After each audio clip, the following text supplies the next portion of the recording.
ومن أحسن قولا ممن دعا إلى الله وعمل صالحا وقال إنني من المسلمين. لا إله إلا الله لا إله إلا الله لا إله إلا الله ما لنا رب سواه. بسم الله الرحمن الرحيم. الحمد لله والصلاة والسلام على رسول الله وعلى أما بعد. Mpendwa mtazamaji wa Mahasin TV, karibu katika kipindi hiki ambacho leo tumejaaliwa kumpata mgeni. Mgeni huyu nitajaribu kumuelezea kidogo ili wewe mtazamaji upate kuweza kumfahamu kabla ya kuanza kumsikiliza, na kisha baadaye nitamkaribisha aweze kuzungumza maudhui au ujumbe aliyokusudia kutufikishia katika siku ya leo insha Allah. Mgeni huyu kwa hakika ni mgeni adhim kwetu sisi, ambaye kwa jina anaitwa Sheikh Muhammad Al-Anazi, ambaye ni mgeni wetu kutokea Saudi Arabia. Ama kidaraja katika ilmu ni katika mashekhe wakubwa, kwa sababu amepata shahada ya bakaloriosi katika sunna na ilmu za sunna kutoka katika kulliyat usuluddin katika chuo kikuu Jamiatul Imam Muhammad bin Saud al-Islamia, lakini pia amepata shahada ya magister katika kulliyat sharia vile vile katika chuo kikuu Imam Muhammad bin Saud University. Kwa hiyo nitamkaribisha mgeni wangu Sheikh Muhammad ili aweze kuwasalimia Waislamu. Falyatafadhal mashkura. السلام عليكم ورحمة الله وبركاته. إن الحمد لله نحمده ونستعينه ونستغفره ونتوب إليه ونعوذ بالله من شرور أنفسنا ومن سيئات أعمالنا. من يهده الله فلا مضل له ومن يضلل فلا هادي له. وأشهد أن لا إله إلا الله وحده لا شريك له وأشهد أن محمدا عبده ورسوله.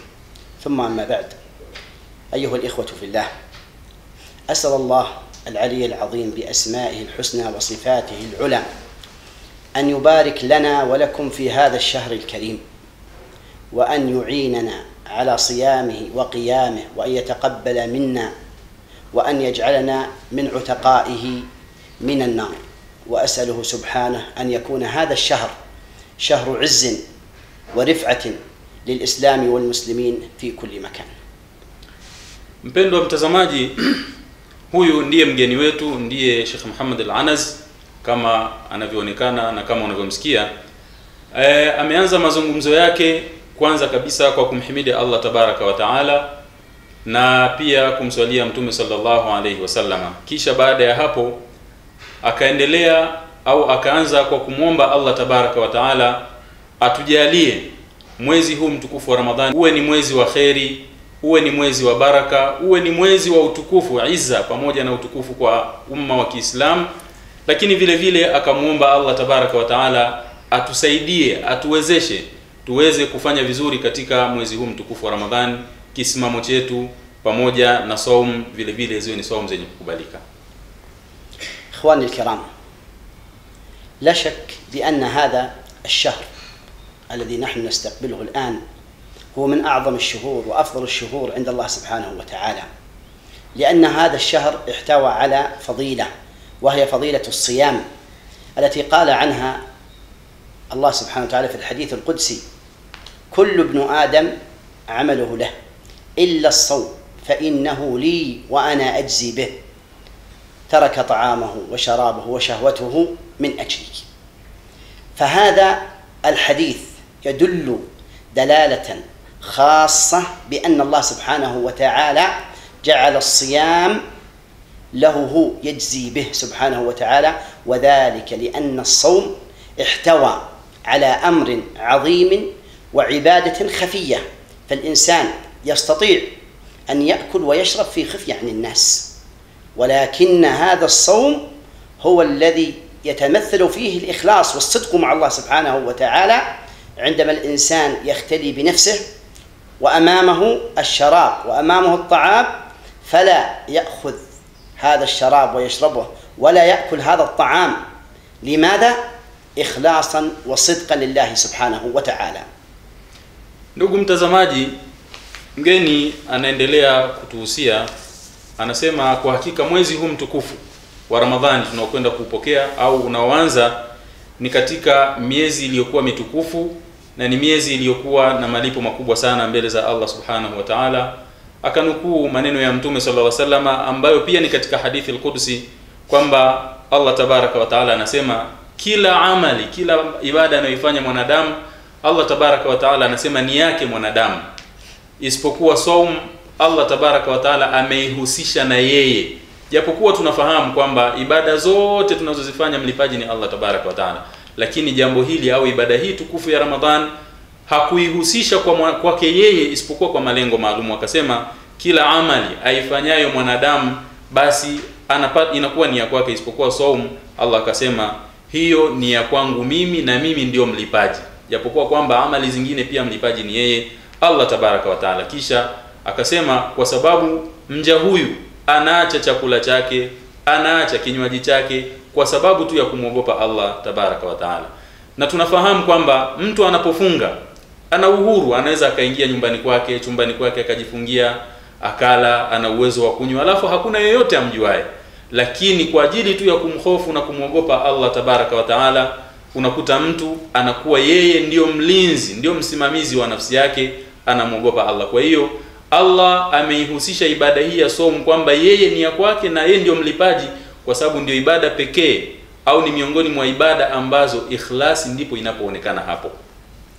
ولذلك العلماء عرفوا الصيام بأنه هو التعبد لله سبحانه وتعالى بترك الطعام والشراب وسائر المفطرات من طلوع الفجر إلى غروب الشمس. ولا شك بأن هذا التعريف يجرنا إلى سؤال كبير وهو ما هو العبادة أو ما هي العبادة؟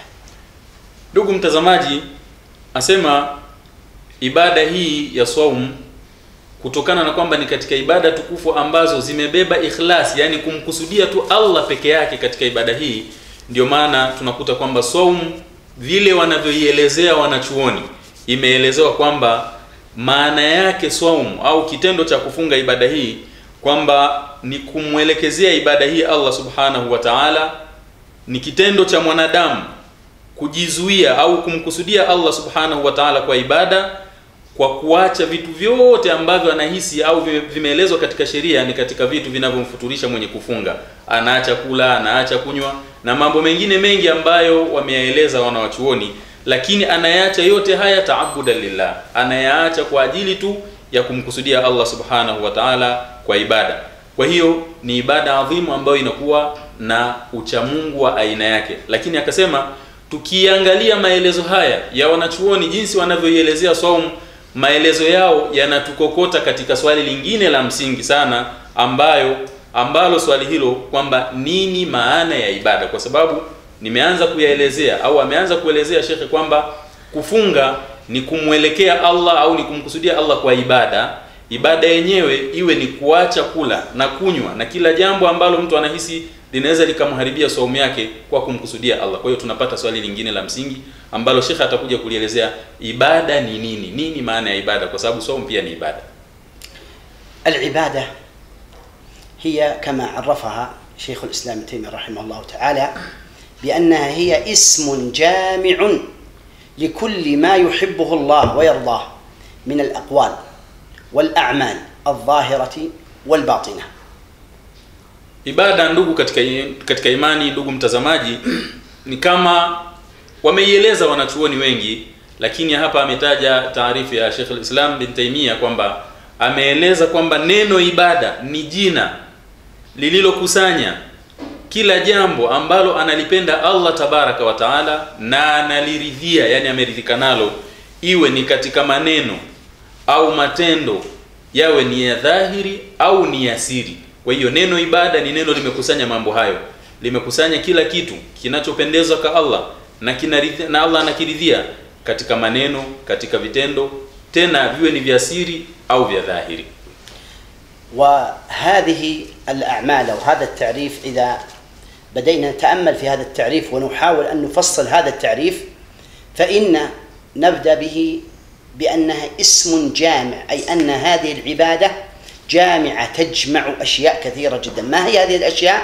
هذه الأشياء عبارة عن أقوال يتلفظ بها الإنسان، وعبارة عن أعمال، والأعمال هي عبارة عن أعمال ظاهرة يعملها الإنسان بجوارحه ويراها الناس، وأعمال خفية مكانها القلب. Ibada, ndugu mtazamaji, asema tukijaribu kuinyambua au kuichambua kidogo haya maelezo au hii taarifu walioeleza wanachuoni kama hii tulioinukuu, tunakuta kwamba kwa hiyo ibada ni kila kitu au ni kila jambo analolipenda Allah subhanahu wa ta'ala na akaliamrisha, akatuamrisha sisi waja wake tuweze kulifanya. Na ibada inakuwa ni maneno, lakini vile vile ibada inakuwa ni matendo. Maneno, miongoni mwa maneno ni kama vile dhikri, kumtaja Mwenyezi Mungu subhanahu wa ta'ala. Na ibada hii imegawanyika katika sehemu mbili tofauti tofauti ambazo atakuja kuzielezea shekhe. Kwa hiyo neno ibada maana yake kwamba kuna maneno ni ibada na kuna matendo vile vile ni ibada, na vile vile yako ambayo ibada hizi ziko ambazo zimeainishwa katika mida maalum au katika zama maalum na vile vile kwa namna maalum. ثم أن الأقوال التي تعتبر عبادة هي أقوال كثيرة جدا لا يستطيع الإنسان حصرها، فيدخل فيها جميع الأذكار التي يذكرها الإنسان، سواء كانت هذه الأذكار أذكار مطلقة يذكرها الإنسان في كل وقت وفي كل زمان ومكان، أو أذكار مقيدة تكون داخل العبادات كالأذكار التي تكون داخل الصلاة، أو الأذكار التي تكون في الحج في مواضع وأماكن معينة. فهذه هي العبادة القولية. Ibada, ndugu mtazamaji, ibada hizi za kimaneno zimegawanyika katika namna tofauti tofauti. Kuna maneno au kuna ibada ambazo ni za kimaneno lakini pia zimeainishwa, kwa mfano kama vile kumtaja Allah subhanahu wa ta'ala, dhikri. Na dhikri hii ina mlango mpana. Kuna ibada ambazo, kuna dhikri ambazo zinakuwa kama vile mfano baada ya swala, kuna dhikri ambazo tumefundishwa na Mtume sallallahu alaihi wasallam zinakuwa katika ibada ya hija na sehemu nyinginezo. Kwa hiyo ibada ya dhikri, ibada ya kumtaja Allah subhanahu wa ta'ala ipo katika sehemu tofauti tofauti au katika mazingira tofauti tofauti, lakini ni neno ambalo nalo pia ni pana. وأما العبادة الأعمال التي تعتبر من الأعمال العبادة فكما قلنا أنها عبارة عن نوعين، أعمال ظاهرة وأعمال باطنة. فالأعمال الظاهرة التي يعملها الإنسان بجوارحه كما أسلفت، مثل الحج ومثل الصيام عندما يمسك الإنسان عن الطعام والشراب، ومثل دفع الزكاة، ومثل الصلاة بجميع فروعها سواء كانت صلاة واجبة أم صلاة نفل. فهذه هي عبادات. ومن العبادات الفعلية تفعلها الإنسان الأمر بالمعروف بيده ونهي عن منكر بيده وإعانة رجل على أمر من أمور الدنيا، فهذه كلها عبادات فعلية. Ndugu mtazamaji, usisahau kwamba shekhe mwanzo wa mazungumzo yake anazungumzia saum, lakini analenga kuifungamanisha ibada hii ya saum na aqida ya Kiislamu, ili utakapokuwa unafanya ibada ya kufunga uelewe kwamba unafunga lakini hii ni ibada, na ibada hii ina mafungamano na itikadi ambayo aqida ndio Uislamu wa mtu. Kwa hiyo vile vile akaeleza katika maana ya neno ibada ili uweze kuifahamu ibada kwa maana yake pana. Tukasema kwamba ibada, kuna ibada za kimaneno na za kivitendo, ziko za dhahiri na ziko za siri. Sasa hapa na jaribu shekhe kupambanua na kufafanua. Hapa anazungumzia ibada au miongoni mwa matendo ambayo ni ya dhahiri, mtu anaweza akayafanya kwa viungo vyake. Asema ni kila jambo au ni kila tendo ambalo ameamrishwa mwanadamu kulitenda. Jambo hilo ameamrishwa mwanadamu na Allah subhanahu wa ta'ala kulitenda, na vile vile anapata malipo katika jambo hilo. Mfano, akatoa mifano kadhaa kama vile kuswali. Ibada ya swala ni ibada, lakini ni ibada ambayo tunaiweka katika kundi la ibada za kivitendo, tena za dhahiri. Mfano, ibada ya hija nayo ni ibada lakini ya kivitendo. Kwa nini nasema hivi? Kwa sababu tutakuja upande wa pili, shekhe atazungumzia ibada ambayo ni ya ndani, ni ibada ya kiroho, ni ibada ambayo haiwezi kuonekana kivitendo. Kwa hiyo hii ni mifano, baadhi tu ya mifano miongoni mwa ibada za kivitendo ambazo zinafanywa na viungo vya mwanadamu, kama vile kusali, hija na ibada zilizoamrishwa kama vile zaka, ni ibada anayofanya mtu kwa vitendo, na pia inaingia ibada hii ambayo tunaizungumzia, ibada ya kufunga. Na vile vile katika mifano aliyoitoa shekhe ni mifano ya ibada za kivitendo kama vile kumsaidia mtu mwenye matatizo, kwa sababu unapomsaidia mtu unafanya ibada ile, kama ni kutoa basi unatoa kwa mkono. Kwa hiyo wanachuoni wakaiweka katika kundi au katika kigawanyo cha ibada za kivitendo. Amma القسم الآخر من الأعمال فهي الأعمال الباطنة، والأعمال الباطنة هي التي تكون من أعمال القلوب، نسميها أعمال القلوب. فالقلوب لها أعمال. ما هي أعمال القلوب؟ أعظم أعمال القلوب هي المحبة والخوف والرجاء. Sehemu ya pili, kama nilivyokuambia ndugu mtazamaji, ni ibada ambazo ni za ndani ya mtu au ndani ya mwanadamu. Ibada hizi zinaitwa a'malul qulub, ni matendo yatendwayo na nyoyo. Kwa hiyo kumbe pamoja na kwamba tunatenda matendo au tunafanya ibada za kivitendo, lakini kumbe na nyoyo nazo zina matendo, nyoyo nazo zinatenda. Akatoa mifano hai ya ibada ambazo ni za ndani au ni za kinyoyo, zinafanywa na nyoyo. Akatoa mifano ambayo ndio mikubwa zaidi huzungumziwa katika mlango huu wa tauhidi, kama vile khauf, yani kumwogopa Allah tabaraka wa taala, ukweli wa kumwogopa. Vile vile aina nyingine ya ibada katika ibada za nyoyo ni ibada ya mahabba mtu au ibada ya mapenzi. Tunapozungumzia mapenzi hapa panahitaji mchanganuo, japokuwa hatukusudii kurefusha sana, lakini mapenzi kama alivyotuelekeza mtume wetu Muhammad sallallahu alaihi wasallam kwamba inatakiwa mwanadamu muislamu muumini wa kweli ayatangulize mapenzi ya Allah subhanahu wa ta'ala kuliko kitu kingine chochote. Lakini pia kuna ibada nyingine inaitwa ar-raja. Ar-raja wameielezea wanachuoni ni mtu kuwa na matumaini mazuri kwa Mola wake, kuwa na mategemeo mazuri kwa Mola wake. Zitakuja hadithi nyingi wamezieleza, na wengi wetu nafikiri tutakuwa tunayajua haya, kwamba Muislamu muumini wa kweli anatakiwa awe ni mtu anapambika na sifa hizi au ibada hizi za kimoyo. Awe ni mtu ambaye anamhofu Mwenyezi Mungu, lakini pia awe ni mtu ambaye ana mapenzi ya dhati kwa Mola wake, lakini pia awe ni mtu mwenye matumaini mazuri na Mola wake.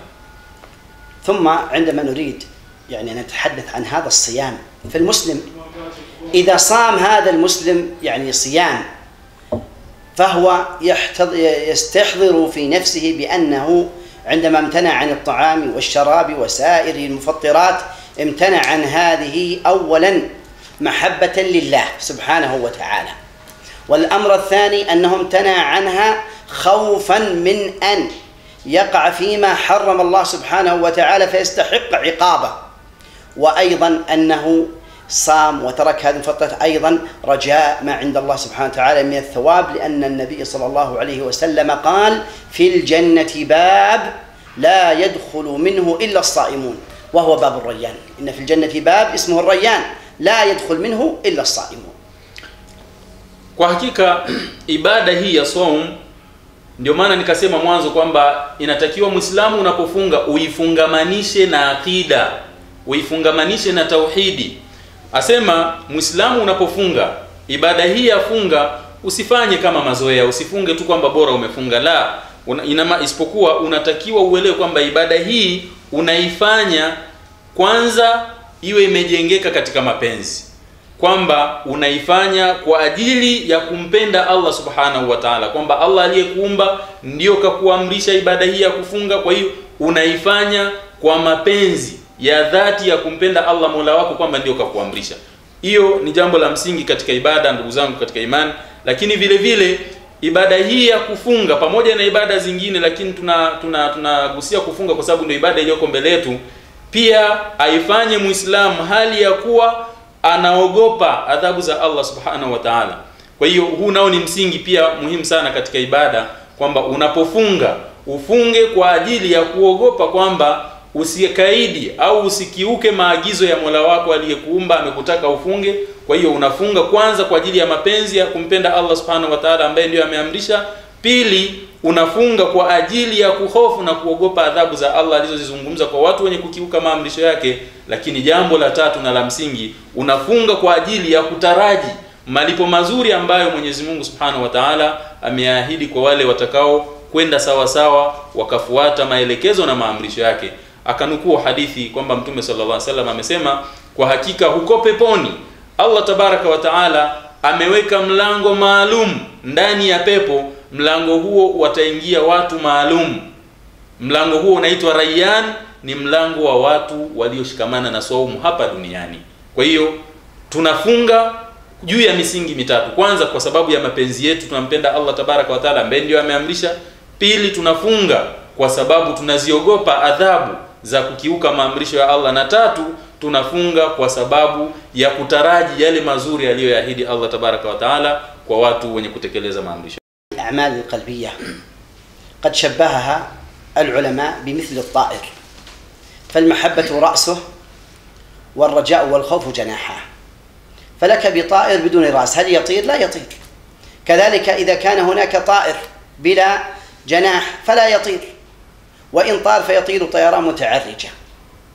وهذا الأمر وهذا التشبيه يبين لنا بأن الإنسان إذا أراد أن يعبد الله أي عبادة من العباد لا بد أن يعبد الله سبحانه وتعالى محبة لله ورجاء ثوابه والخوف من عقابه.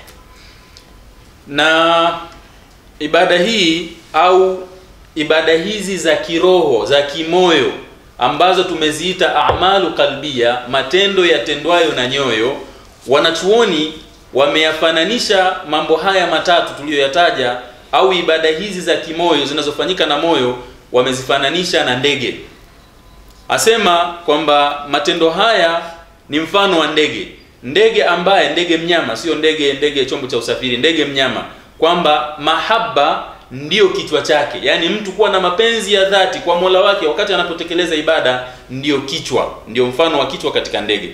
Lakini vile vile al-khawf, kule kumuogopa Allah Subhanahu wa Ta'ala na kumtegemea Allah Subhanahu wa Ta'ala na kuwa na matarajio mazuri kwa Allah, ndiyo mbawa zake mbili yule ndege anaweza akaruka. Lakini akauliza swali la msingi, je, inawezekana akawepo ndege hai akawa hana viungo hivi tulivyovitaja, hana kichwa, hana mbawa, akaruka? Ni jambo ambalo haliwezekani. Kwa hiyo akasema ni muhimu mwanadamu yoyote, Muislam, mu'min, anapofanya ibada yoyote lazima haya mambo matatu yapatikane. Amwabudu Allah Subhanahu wa Ta'ala katika ibada hiyo, kwanza mahabbatallah, kwa ajili ya kumpenda Allah Subhanahu wa Ta'ala, na jambo la pili amwabudu Allah Subhanahu wa Ta'ala kwa kutaraji mazuri aliyoyaahidi Allah kwa waja wake waliofuata njia ya sawa. Lakini pia amwabudu Allah kwa kuogopa adhabu zake kwa wale ambao watakiuka na kukaidi yale aliyoyaamrisha. وهذا يجرنا إلى أمر آخر. لماذا نحب الله؟ لماذا نحب الله؟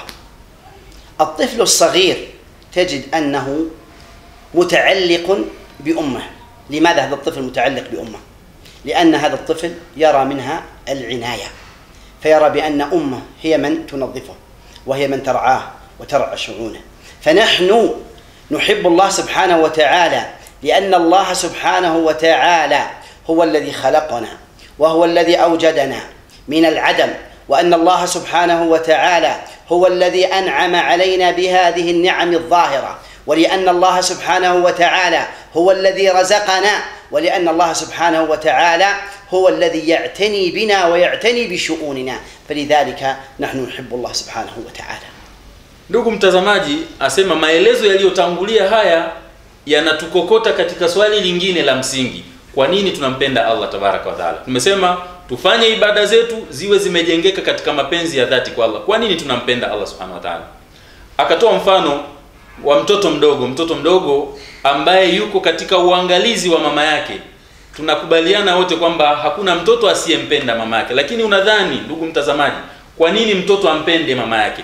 Anampenda mama yake kwa sababu anaona ndio anakuwa anampa kipaumbele, anamhudumia, anamsaidia, anampenda. Kwa hiyo yale mambo anayomfanyia na ule umuhimu anaomuonyesha ni katika mambo yanayomfanya huyu mtoto mapenzi yake yawe ni ya dhati na yawe ni ya kweli kwa mama yake.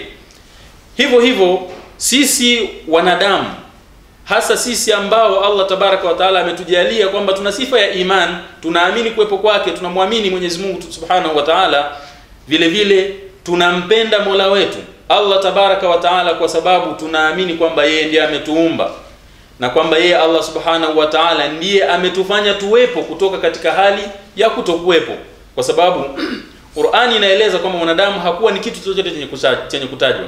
Kwa hiyo Allah akatuumba, baada ya kutuumba lakini pia Allah akachukua jukumu la kuturuzuku. Hakuna anayeruzuku isipokuwa Allah tabaraka wa taala. Kwa hiyo haya mazuri anayotufanyia Allah, kutuumba, akatupa riziki, akasimamia mambo yetu, akawa ndiye mwenye kuendesha mambo yetu, na kila jambo unalolifanya Allah tabaraka wa taala yeye ndiye muendeshaji. Hii ni sababu kubwa ya kumfanya mtu mwenye akili timamu ajue thamani au ajue umuhimu wa kumpenda Mola wake tabaraka wa taala. ولو تأمل الإنسان نعم الله سبحانه وتعالى عليه لوجد بأن نعم الله عليه كثيرة، ولذلك يقول الله سبحانه وتعالى وإن تعودوا نعمة الله لا تحصوها. والله سبحانه وتعالى هو الذي خلقنا وهو الذي أوجدنا، ولم يخلقنا ويوجدنا الله سبحانه وتعالى إلا لأمر عظيم وهي عبادته، فقد قال سبحانه وتعالى وما خلقت الجن والإنس إلا ليعبدون ما أريد منهم من رزق وما أريد أن يطعمون إن الله هو الرزاق ذو القوة المتين. Ndugu katika imani, asema shekhe wetu kwamba lau kama mwanadamu atakaa akatuliza akili zake akajaribu kutafiti na kuzichunguza neema za Allah subhanahu wa ta'ala zilizomzunguka, atakuta kwamba ni nyingi mno kiasi kwamba hawezi kuzihesabu au kuzidhibiti katika idadi maalum. Neema za Allah kwetu sisi ni nyingi. Ametuumba, hatukuwa ni lolote. Baada ya kutuumba akatuleta hapa duniani, akachukua jukumu la kuturuzuku, akachukua jukumu la kuendesha mambo yetu. Lakini lazima ufike pahala mwanadamu utambue kwamba haya yote hakuyafanya Allah subhanahu wa ta'ala hivi hivi. La, hakutuumba tu hivi kimchezo mchezo kwamba tuwepo tu alafu basi. Ametuumba kwa lengo maalum. Lengo lenyewe akalibainisha Allah subhanahu wa ta'ala, akasema wama khalaqtul jinna wal insa illa liya'budun, kwamba sikuwaumba majini wala wanadamu kwa sababu nyingine yote isipokuwa wapate tu kuniabudu. Kisha Allah tabaraka wa ta'ala akasema ma uridu minhum min rizq, mimi sikusudii kwamba nipate riziki kutoka kwao. La, Allah hakutuumba kwamba pengine alikuwa ni mpweke kwa hiyo ametuumba ili apate kuliwazika na sisi, au pengine anahitajia chochote katika ufalme wake. La, ametuumba tupate kumwabudu, hahitaji chochote kutoka kwetu sisi, bali yeye subhanahu wa ta'ala akasema yeye ndiye mtoaji wa riziki, yeye ndiye mwenye nguvu na yeye ndiye mwenye kuendesha mambo yetu.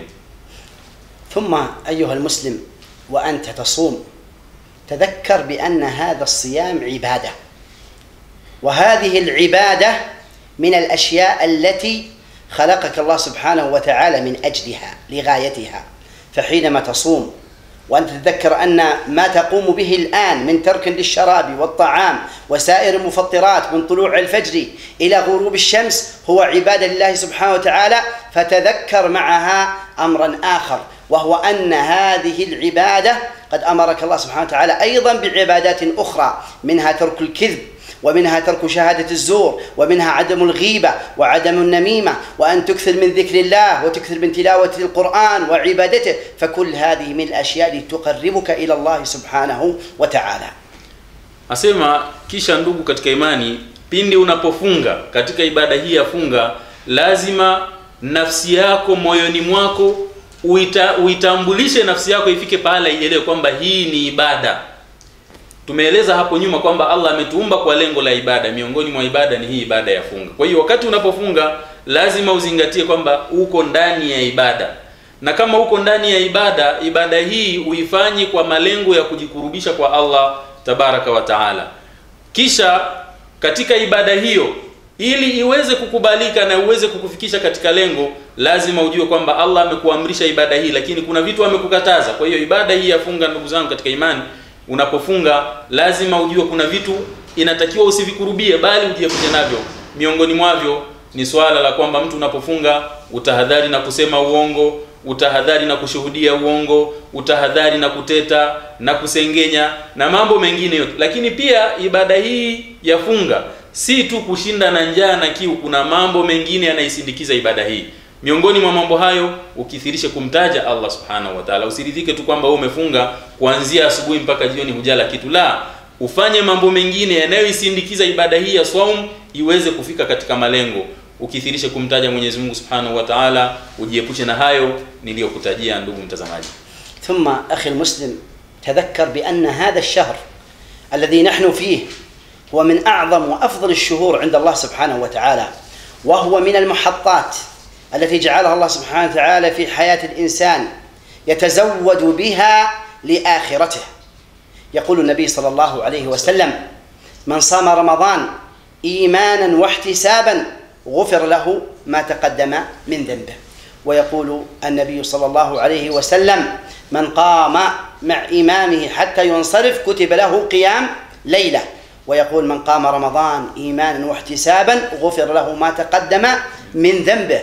ولا شك بأن هذا الشهر العظيم يحتوي على ليلة هي من أعظم الليالي وأفضل الليالي عند الله سبحانه وتعالى، وهي ليلة القدر التي قال الله سبحانه وتعالى عنها: إنا أنزلناه في ليلة القدر وما أدراك ما ليلة القدر ليلة القدر خير من 1000 شهر تنزل الملائكة والروح فيها بإذن ربهم من كل أمر سلام هي حتى مطلع الفجر. هذه الليلة العمل فيها يعادل أكثر من 86 سنة العمل في هذه الليلة. فهذه من الفضائل والنعم والمنن التي امتن الله سبحانه وتعالى بها على أمة محمد صلى الله عليه وسلم. Ndugu katika imani, ni kwamba katika nasaha pia anazitoa shekhe ni kwamba lazima Muislamu unapokuwa katika saum, unapofunga mwezi huu mtukufu wa Ramadhani, utambue kwamba msimu huu ambao Allah ameuleta ni katika misimu ambayo ni adimu, ni katika nyakati zilizokuwa tukufu mno, ni katika vipindi ambavyo ni vya muhimu sana kwa Muislamu mwenye kutaka kujiongezea, mwenye kutaka kushindana katika mambo ya kheri. Kwa hiyo uelewe kwamba hii ni moja katika neema za Allah subhanahu wa ta'ala. Lakini pia ukishaelewa hilo, lazima ujue kwamba wakati huu sasa inabidi uutumie vizuri mno. Uutumie vizuri mno katika mambo ya ibada, usipoteze wakati miongoni mwa masiku katika masiku haya ya mwezi mtukufu wa Ramadhani. Kuna hadithi nyingi mno ambazo amezieleza, miongoni mwazo ni kwamba Mtume sallallahu alaihi wasallam ametueleza kwamba mwenye kufunga mwezi huu mtukufu wa Ramadhani kwa imani ya sawa sawa na kutaraji malipo kwa Allah subhanahu wa ta'ala, basi ni sababu ya kusamehewa madhambi yake yaliyotangulia. Lakini pia akakumbushia kwamba miongoni mwa fadhila na ubora wa masiku haya tulionayo ni kwamba Muislamu lazima utambue kwamba ndani ya mwezi huu mtukufu wa Ramadhani Allah tabaraka wa taala ameweka masiku au siku ambayo fadhila za matendo katika usiku huo ni kubwa sana. Kama mlivyosikia anasoma suratul Qadri, Allah anaeleza katika sura hii kwamba ndani yake pana usiku mmoja ambao matendo au ibada anazofanya Muislamu katika usiku huu zinakuwa na thamani kubwa na malipo makubwa, kama vile malipo ya zaidi ya miaka karibu 86 kwamba mtu yupo ndani ya ibada. Kwa hiyo ndugu zangu, hii ni fursa ambayo lazima Muislamu ajue thamani yake na itumie vizuri. وهذه الفضيلة لهذه الليلة وهي ليلة القدر بأنها تعادل الأجور العظيمة جدا، هي من الخصائص التي اختص الله سبحانه وتعالى بها هذه الأمة، لأن أمة محمد صلى الله عليه وسلم كما جاء في حديث النبي صلى الله عليه وسلم أن أعمارها ما بين 60 إلى 70 وقليل منهم من يتجاوز ذلك. وكانت أعمار الأمم السابقة أعمار طويلة يعيشون مئات السنين، 300 سنة 400 سنة يعيشونها. فجعل الله سبحانه وتعالى لهذه الأمة مزية عن هذه الأمم السابقة تستدرك بها ما فاتها من هذه الأمم من الأعمال. Kisha ndugu zangu, lazima vile vile tutambue kwamba usiku huu ambao Allah subhanahu wa ta'ala ameueleza usiku wa Lailatul Qadr kwamba ni moja katika zawadi tunaweza tukaziita, ni moja katika mambo ambayo maalum Allah tabaraka wa taala ameupa umma wa Muhammad sallallahu alaihi wasallam. Asema nyumati zilizopita, zilizotangulia, ilikuwa wanaishi umri mrefu sana. Mtu anaweza kaishi miaka 200, miaka 300, miaka 400, mtu anaishi. Lakini Mtume sallallahu alaihi wasallam ameukadiria umri wa watu katika umma wake kati ya miaka 60 mpaka 70, lakini akasema ni wachache mno ambao huvuka hapo. na hii ni hali halisi ambayo tunaiona katika zama zetu hizi. Kwa hiyo Allah subhanahu wa ta'ala kwa rehema zake na kwa huruma yake kwetu sisi ummati Muhammad sallallahu alaihi wasallam amejalia masiku au vipindi ambavyo vinakuwa ni bora. Mtu kama atajua ubora wake akavitumia vizuri, basi anaweza akachuma ndani ya kipindi kifupi ukafanya ibada zenye malipo makubwa, mfano wa watu ambao wameishi miaka 200, 300 mpaka 400.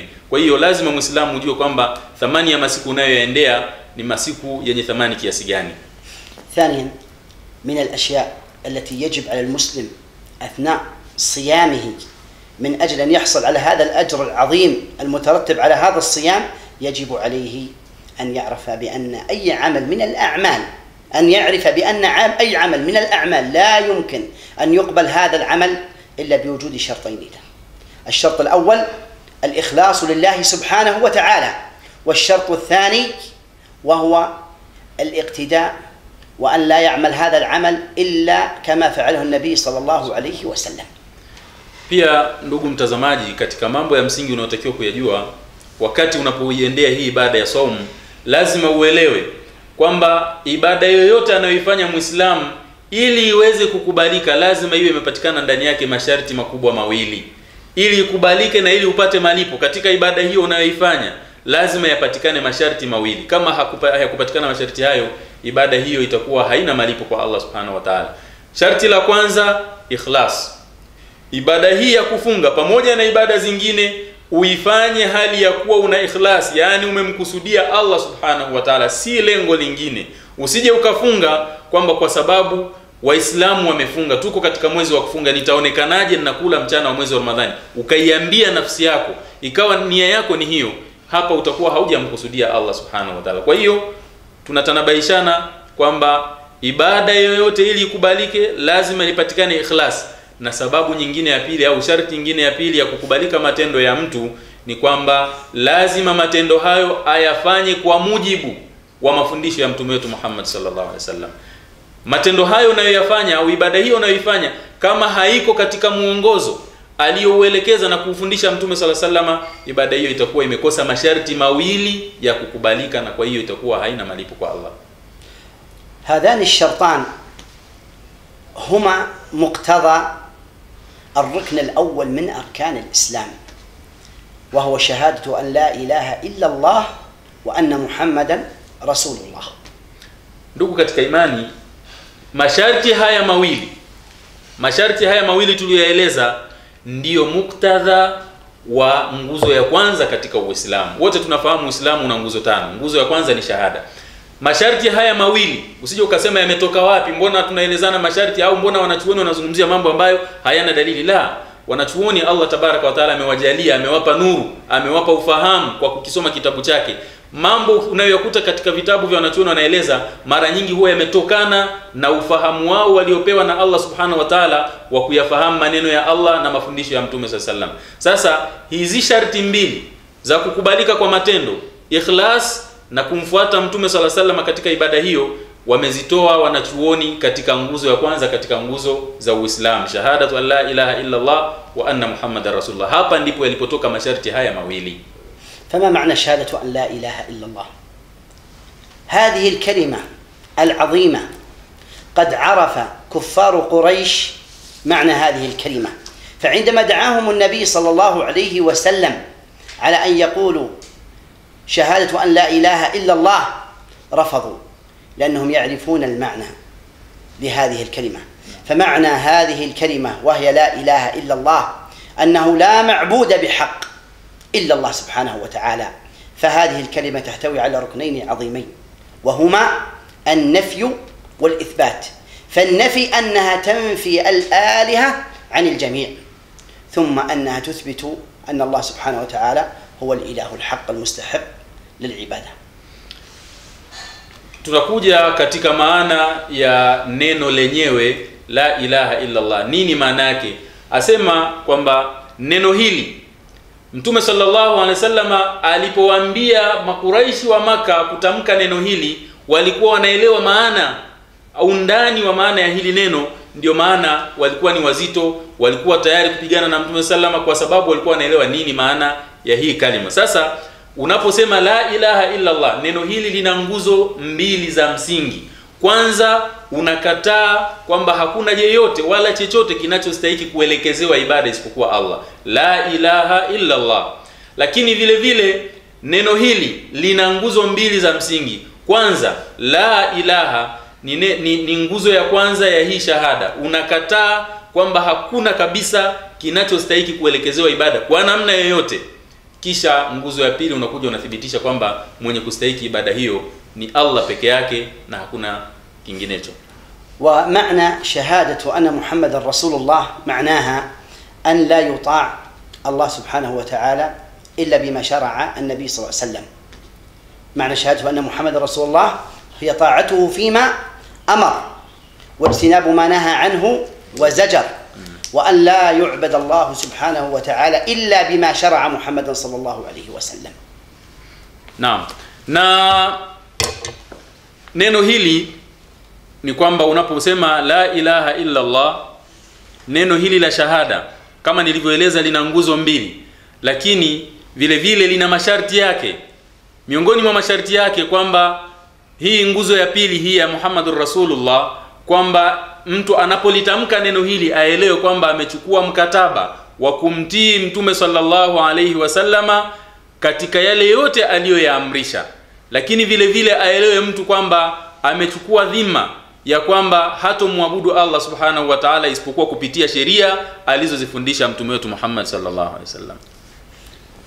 ثم عندما نريد أن نعرف العبادات وأنواع العبادات وأهم العبادات التي يجب أن يصفها الإنسان وخاصة يقع فيها كثير من الناس، وهي عبادات قلبية. أما العبادات الظاهرة فالجميع يعمل هذه العبادات، أما العبادات القلبية فيغفل عنها كثير من الناس. ومن هذه العبادات التوسل والخوف والرجاء والاستغاثة والاستعاذة. فكل هذه العبادات لا بد أن لا يصرفها الإنسان إلا لله سبحانه وتعالى. Kisha anasema shekhe, unapotaka kuzijua ibada ambazo watu wengi sana tumeghafilika nazo ni ibada ambazo ni za ndani, ibada za kindani, au ibada nilizozielezea zinaitwa ibada zinazofanywa na moyo. Ni ibada kama hizo alizotoa mfano, na watu wengi sana wanakosea katika mlango huu, kama vile ibada za tawassul.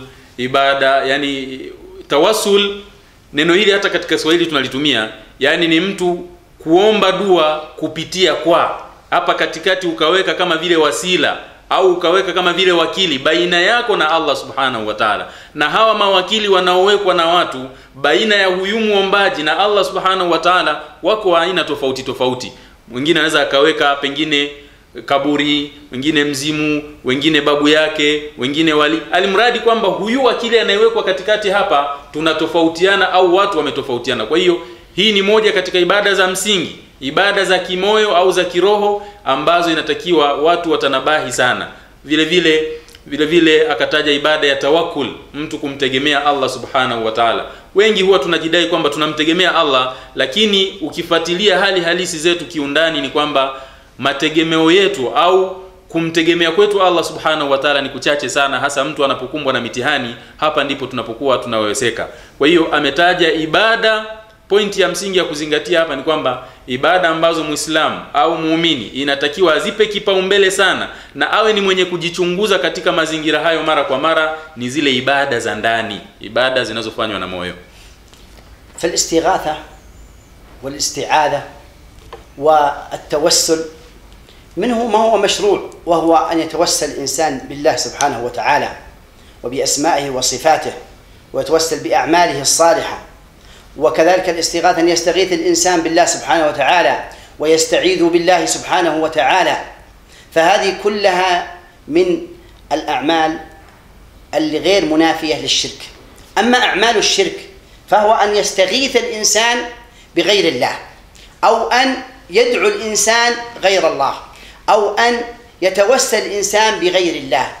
فهذه من الأعمال الشركية التي يجب على المسلم أن يستحضرها وهو في عبادته. ومن كذلك الأعمال النحر والذبح، فهذا لا يكون إلا الله سبحانه وتعالى. Asema Sheikh kwamba miongoni mwa ibada ambazo vile vile wameghafilika nazo watu walio wengi, ibada za kimoyo, ni ibada ya tawassul kama nilivyoeleza hapo nyuma. Hii ina ncha mbili au ina sura mbili. Sura ya kwanza haina matatizo wala haipingani na tauhidi, lakini pana sura ya pili ambayo ndio yenye matatizo. Sura ya kwanza au aina ya kwanza ambayo haina matatizo ni kama vile mtu kutawassal au kumuomba Allah subhanahu wa ta'ala kupitia matendo yake mazuri. Hili linaruhusiwa na mifano iko mingi katika kitabu cha Allah subhanahu wa ta'ala.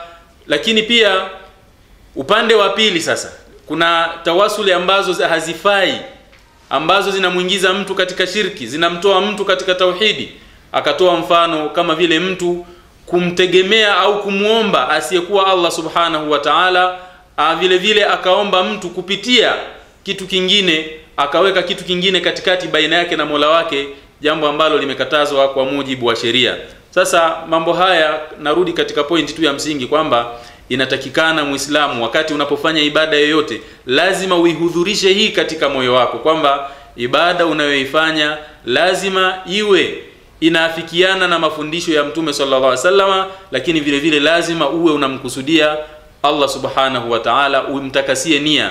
Hapa ndipo unapoweza ukaondoka na natija ibada zote, lakini pia na hii ibada ambayo iko mbele yetu, ibada ya kufunga. ومن رحمة الله سبحانه وتعالى بنا أن جعل الله سبحانه وتعالى نتصل به مباشرة، ليس بيننا وبينه حواجز أو أشخاص نتخذهم. فقال الله سبحانه وتعالى: فإذا سألك عبادي عني فإني قريب أجيب دعوة الداعي إذا دعان. بل أنه جعل من اتخذ بينه وبين الله سبحانه وتعالى حجاب، جعله الله سبحانه وتعالى من الشرك، جعله سبحانه وتعالى من الشرك الذي يعاقب عليه الله سبحانه وتعالى. وهذه من المزايا والخصائص التي امتازت بها أمة محمد صلى الله عليه وسلم، بأنها تعبد الله وحده لا شريك له. Na miongoni mwa rehma za Allah subhanahu wa ta'ala, ndugu mtazamaji, kwetu sisi umma wa Kiislamu ni kwamba Allah amefungua mlango wazi, hakujalia baina yetu sisi wenye haja naye na baina yake kwamba hapa katikati pawe na kizuizi, pawe na pazia. Hapana, Allah tabaraka wa taala amejalia kwamba sisi tunawasiliana naye moja kwa moja. Ukitaka kumuomba unamuomba moja kwa moja, usiweke katikati hapa kizuizi. Hapana, umuombe moja kwa moja, na bali kule kujalia kizuizi au wakili au mtu mwingine hapa katikati baina yako na Mola wako ni katika mambo yanayomchukiza Allah, bali ameyazingatia mambo haya ni katika mambo ambayo ni shirki, na akaahidi adhabu kali kwa mtu mwenye kufanya mambo kama hayo. Wa akhiran asal Allah subhanahu wa ta'ala bi asma'ihi al-ula wa sifatihi al-husna أن يجعلنا وإياكم من المقبولين في هذا الشهر الكريم. هذا والله أعلم، وصلى الله وسلم على نبينا محمد. Mwisho Sheikh anamalizia kalima yake hii fupi, ndugu katika imani, ndugu mtazamaji, kwa kumuomba Allah subhanahu wa ta'ala atujalie sisi pamoja na nyinyi katika mwezi huu mtukufu ambao uko mbele yetu, tuwe ni katika watu ambao ibada zetu zitakuwa ni zenye kukubalika. Allah atukubalie sote insha Allah. Hadha wallahu a'lam wa sallallahu ala nabiyina Muhammad wa alihi wa sahbihi wasallam. Tunakushukuru sana ndugu mtazamaji kwa kupata fursa hii ya kuweza kutazama kipindi hiki, na nina imani kwa uwezo wa Allah subhanahu wa ta'ala itakuwa umepata faida, japo itakuwa pengine kuna mambo yamezungumzwa ulikuwa unayajua, lakini utakuwa umepata kukumbushwa, kwa sababu kukumbushana ni wajibu. Allah subhanahu wa ta'ala ametuamrisha tukumbushane, kwa sababu kukumbusha kuna wafaa waumini. Na vile vile kama kutakuwa kuna mtu ambaye alikuwa hajui, basi imekuwa ni fursa, tunamuomba aweze kuyazingatia kila mmoja miongoni mwetu ambaye amesikia, na vile vile Allah yajalie yawe ni sababu ya kuongoka kwetu sisi tunaozungumza, lakini pia na wewe ambaye unasikia, kwa sababu kila mmoja ana mapungufu. Mkamilifu ni Allah tabaraka wa taala. Kwa hiyo hakuna anayeweza kudai ukamilifu isipokuwa wanadamu wote tuna mapungufu. Kwa hiyo hapa ndipo ikawa kukumbushana ni wajibu. Tunamuomba Allah tabaraka wa taala atujalie tu ni katika wale wenye kusikiliza yaliokuwa mazuri na tukafuata yaliokuwa mazuri. Hadha wallahu a'lam wa sallallahu ala nabiyyina Muhammad. طيب في نهاية هذا اللقاء نرحب بكم مرة ثانية فضيلة الشيخ محمد هذه الكلمة الطيبة ونرحب بكم مرة ثانية في الاستوديو، فأهلا وسهلا بكم. أنا أتوجه أيضا لكم بالشكر مرة ثانية، وأتوجه أيضا للإخوة في محاسن تيفي على هذه الاستضافة، وأسأل الله سبحانه وتعالى لي ولهم ولجميع الإخوة والمسلمين أن يلهمنا الله سبحانه وتعالى على الصيام والقيام ويعيننا عليه ويتقبله منا ويجعلنا من عتقائه من النار. هذا وأسأل الله سبحانه وتعالى لنا ولكم التوفيق والسداد. اللهم آمين. Ndugu mtazamaji, tunamshukuru Sheikh Muhammad Al-Anazi kwa fursa nzuri hii aliyotupatia na kalima hii nzuri kabisa ambayo ni ya kutuelekeza, na vile vile nitumie fursa hii kuwashukuru ndugu zetu wa studio ya Mahasin TV kwa ukarimu wao na vile vile kwa kila zuri waliotufanyia katika kuweza kufanikisha kipindi hiki. Allah akulipeni kila la kheri na vile vile akujalieni muendelee kunufaisha umma, kwa sababu hii ni moja katika njia za msingi sana za kuisaidia jamii yetu. Tuna matatizo mengi sana katika jamii, walio wengi hawakusoma, lakini kupitia vyombo hivi tunaamini insha Allah tutaweza kuisaidia jamii na kuiongoza jamii kwa uwezo wa Allah subhanahu wa ta'ala. Kwa hiyo siwezi kukusahauni kwa dua, na muomba Allah tabaraka wa taala akujalieni moyo wa kuweza kuitumikia dini hii na hatimaye jamii iweze kupata mwanga na kukaa sawa sawa. Wa hadha wallahu a'lam, sallallahu ala nabiyyina Muhammad wa alihi wasallam. Wassalamu alaykum wa rahmatullah. يا طالب الحق والخيرات والنور، يا من يفتش عن هدي وتبصير، يا من يفتش عن هدي وتبصير.